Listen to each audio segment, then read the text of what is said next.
Alright, so today we're going to be setting up a user, but first we want to make sure that your security groups are set up. If you haven't already done that, we've got a link for how to set up a security group. So we'll pin that up above. Alright, so we're going to create a new user now.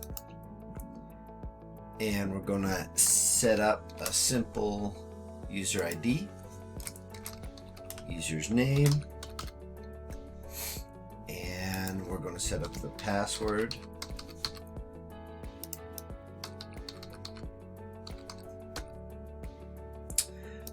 Account status, we can move this to active or inactive. Group ID, and this is why we want to have our security group set up first. And this is the security group that we set up, so we're going to have tax account. So we're going to select that, check program for updates, user timeout.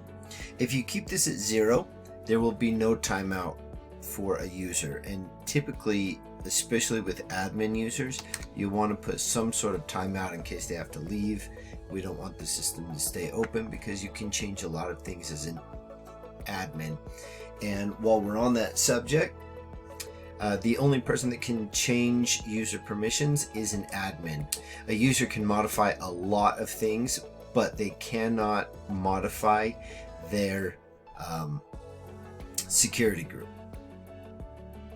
Alright, now for here, for default PO detail location, or item preferred, when doing POs, this will ship the item to the location specified on the PO shipping tab, or if selected item preferred, it will use the item's preferred location on the stock tab in the item's master file.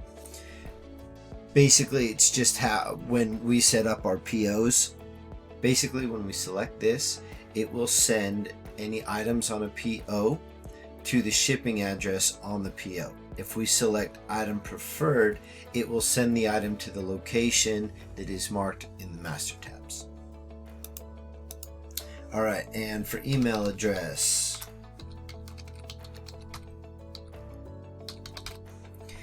and this will select override defaults when sending POs. But since this is an accounting one, we don't need to deal with that, or we don't really need to deal with this one either, but that's okay. So we save it, password doesn't verify, so, and we save it again, so let's save.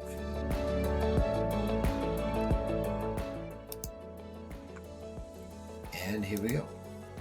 Alright, so let's see if that worked. So let's go to exit, and let's do a new user. Log in. Alright, and as you can see over here, we have reports, accounting, just like we had set up in our user profile. If this has been helpful for you, remember to like, share, subscribe, comment below, and let us know what else we can help you with. Thanks.